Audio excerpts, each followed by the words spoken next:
श्रीकांतो मातुलो यस्य जननी सर्वमंगला जनकशंकरो देवः तम वन्दे कुञ्जराननं துணையும் தொழும் தெய்வமும் பெற்றதாயும் சுருதிகளின் பனையும் கொழுந்தும் பதிகொண்ட வேரும் பனிமலர் பூங்கனையும் கருப்புச் சிலையும் மென்பாஷாங்குஷமும் கையில் அணையும் திரிபுர சுந்தரியாவது அறிந்தனமே மஞ்சே சதாசிவமயே பரசிவமய லலித பௌஷ்பபரியங்கே அதிசக்கர மத்தியமாஸ்தே ஸ்ரீ காமாட்சி நாம கிமபி மம பாக்யம் ஸ்ரீமாத்ரே நமः. ராஜராஜேஸ்வரியான பராசக்தியினுடையதான கருணா கட்டாட்சத்தோடே கூட்ட அம்பிகையினுடைய பரிபூர்ண அனுகிரகத்தோடே கூட்ட விளக்கு கடை நேயர்களுக்காக வேண்டி 51 சக்தி பீட்டங்களுடையதான மகிமையும் ஒவ்வொரு க்ஷேத்திரத்திலேயுமே ஒவ்வொரு சக்தி பீட்டங்களிலேயுமே விளங்கக்கூடிய தேவியினுடைய வைபவத்தையும் தான் கொஞ்சம் கொஞ்சமாக நாம் சிந்தனை பண்ண போகிறோம்.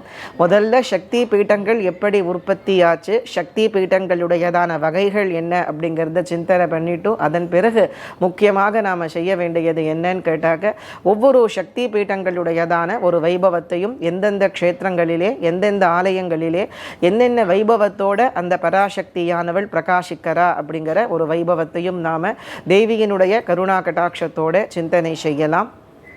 சக்தி பீட்டங்கள் அப்படின்னு பொதுவாக சொன்னாக்க எல்லோருக்கும் தெரிஞ்ச விஷயம் என்னன்னு கேட்டாக்க 51 சக்தி பீட்டங்கள்னு தான் நிறைய பேர் சொல்லுவா. ஆனால் 51 மாற்றம் கிடையாது. புராணங்கள்லையும் தந்திரங்கள்லையும் பார்த்தோம் அப்படின்னு சொன்னாக்க சக்தி பீட்டங்களுடையதான எண்ணிக்கையை 64, 108 அப்படின்னு எல்லாமும் சொல்லியிருக்கா. ஏன் ஒவ்வொரு புராணங்களும் ஒவ்வொரு விதமாக எந்த காரணத்தினாலே சொல்லுறது? 51 சக்தி பீட்டங்கள்னு பொதுவாக சொல்லக்கூடிய வழக்கம் இருக்குது. சில பேர் 52 சக்தி பீட்டங்கள் அப்படின்னு சொல்லுவா. ஏன் புராணங்களிலே சக்தி பீட்டங்களுடையதான எண்ணிக்கையானது வேறுபடுறது அப்படின்னு கேட்டாக்க 51 அப்படின்னு நாம சொல்லுறது மகாசக்தி பீட்டங்கள். மகாசக்தி பீட்டங்கள் அப்படின்னாக்க அம்பிகையினுடையதான தாக்ஷாயணியான பராசக்தியினுடையதான அங்கங்கள் எங்கெங்கே விழுந்ததோ அந்த அங்கங்கள் விழுந்த இடங்கள் எல்லாமே 51 சக்தி பீட்டங்களாக விளங்குறது. அதாவது இந்த பாரத வருஷத்திற்கு இந்த பூமிக்கு அம்பாளுடைய சரீர சம்பந்தம் ஏற்படணுங்கிற காரணத்தினாலே அம்பிகையினுடையதான அங்கங்கள் கண்ணு, காது, மூக்கு, வாக்கு, கை, கால் முதற்கொண்ட அவயங்கள் இந்த பாரதத்திலே ஒவ்வொரு இடங்களில் விழுந்தது. அவைகள் எல்லாவற்றையும் தான் மகாசக்தி பீட்டங்கள் அப்படின்னு நாம சொல்றோம். 51 மகாசக்தி பீட்டங்கள் இந்த பாரத வருஷத்தில் அகண்ட பாரதத்தில், அதாவது இந்தியாவில் மாத்திரமில்லை, பாகிஸ்தான், ஆப்கானிஸ்தான், நேபாள், பங்களாதேஷ், அது ஸ்ரீலங்கா முதற்கொண்டு விளங்கக்கூடிய அந்த அகண்ட பாரதத்திலே 51 இடங்களிலே தாக்ஷாயணியினுடையதான ஷரீர அங்கங்கள் விழுந்தது. இவைகள் மகாசக்தி பீட்டங்கள். தமிழ்நாட்டிலே மட்டும் சக்தி பீட்டங்கள் 6 சக்தி பீட்டங்கள் விசேஷமாக விளங்குறது அப்படிங்கிறது. அதிலேயும் பிரதானியமாக விளங்கக்கூடியது 3. தமிழ்நாட்டிலே விளங்கக்கூடிய சக்தி பீட்டங்கள் என்னன்னா காஞ்சிபுரத்திலே காமாட்சி பிரதானிய சக்தி பீட்டம் காமாட்சி தான். அதாவது 51 சக்தி பீட்டங்களுமே ஒரு சக்தி பீட்டத்தில் அடங்கி போகும்னா அது காஞ்சிபுரம் காமாட்சி அம்பாள் தான்.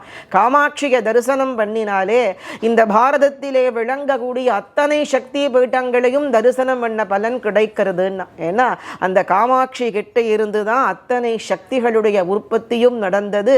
பிரபஞ்சமும் காமாட்சி கிட்ட இருந்து தான் உற்பத்தியாச்சு. இந்த பிரபஞ்சமும் கூட பரதேவதையான காமாட்சியினுடைய ஸ்வரூபத்திலே கலந்து மறையிறதுங்கிறத சாஸ்திரங்கள் எல்லாம் விசேஷமாக சொல்லுறது. தமிழ்நாட்டிலே மட்டும் 6 சக்தி பீட்டங்கள். காஞ்சிபுரத்திலே காமாட்சி, மதுரையிலே மீனாட்சி, கன்னியாகுமரியிலே பகவதி முக்கியமான சக்தி பீட்டம். அதே போல சுச்சீந்திரம் அப்படின்னு கன்னியாகுமரிக்கு பக்கத்தில் விசேஷமான ஒரு க்ஷேத்திரம் உண்டு. அந்த சுச்சீந்திரத்திலே முன்னுதித்த நங்கை அப்படின்னு அம்பாளுக்கு பேர். முன்னூற்றி நங்கை, முன்னுதித்த நங்கைன்னு சொல்லுவா. அது ருச்சி பீட்டம் அப்படின்னு பேர். சுச்சீந்திரத்திலே பராசக்தி. திரு ஈங்கோய் மலை அப்படின்னு ஒரு ஸ்தலம் இருக்கு. அந்த ஸ்தலம் அம்பாளுடைய முக ஜோதி விழுந்த இடம்னு சொல்லுவா.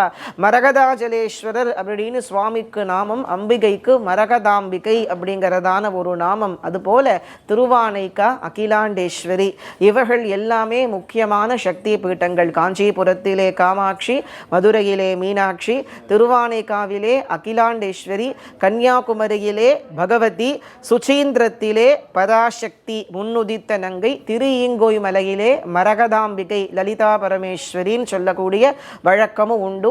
இது 6ம் தமிழ்நாட்டிலே விளங்கக்கூடிய சக்தி பீட்டங்கள். இது போல அநேக சக்தி பீட்டங்கள் பாரதம் முழுக்க விளங்குறது. கேரளத்திலே சோற்றானிக்கரையிலே விளங்கக்கூடிய பகவதி ராஜராஜேஸ்வரி, கர்நாடகத்திலே கொல்லூரிலே விளங்கக்கூடிய மூகாம்பிகை, மைசூரிலே விளங்கக்கூடிய சாமுண்டேஸ்வரி, ஆந்திர தேசத்திலே ஸ்ரீசைலம் பிரமராம்பிகா முக்கியமான சக்தி பீட்டம். அது கோகர்ணத்திலே விளங்கக்கூடிய பத்ரகாளி, இதெல்லாம் முக்கியமான சக்தி பீட்டங்கள். அப்படி இவர்கள் எல்லாமே மகாசக்தி பீட்டங்கள் அப்படின்னு சொல்லுவா.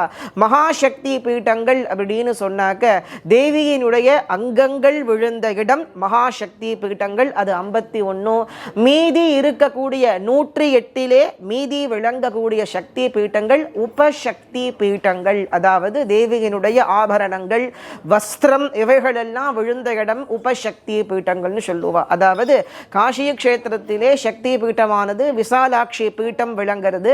அது தேவியின் குண்டலம் விழுந்த ஸ்தானம் அப்படின்னு சொல்லக்கூடிய வழக்கம் உண்டு. அதனால அது உபசக்தி பீட்டமாக விளங்குறது. அதுபோல சக்தி பீட்டங்கள் மகாசக்தி பீட்டங்களாகவும் உபசக்தி பீட்டங்களாகவும் 2 வகையாக விளங்குறது. அதிலே மகாசக்தி பீட்டங்கள் அப்படிங்கிறது தேவியினுடைய அங்கங்கள் விழுந்த இடம்.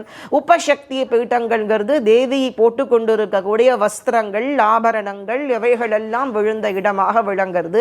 அது என்ன அம்பாளுடைய அங்கங்கள் விழுந்தது, தேவியினுடைய ஆபரணங்கள் விழுந்தது அப்படின்னு கேட்டாக்க இதற்கான புராணம் சரித்திரங்கள் காளிகா புராணம், தேவி பாகவதம், சிவமகா புராணம், தேவி புராணம், மகாபாகவத புராணம். இந்த புராணங்கள் எல்லாவற்றிலையுமே விசேஷமா விளங்குறது. முதல்ல நாம அதை சிந்தனை செய்துட்டு அதன் பிறகு ஒவ்வொரு சக்தி பீட்டங்களுடைய மகத்துவத்தையும் பார்க்கலாம். சர்வமங்கள மாங்கல்யே சிவே சர்வார்த்த சாதிகே சரண்யே த்ரயம்பகே கௌரி நாராயணி நமோஸ்துதே.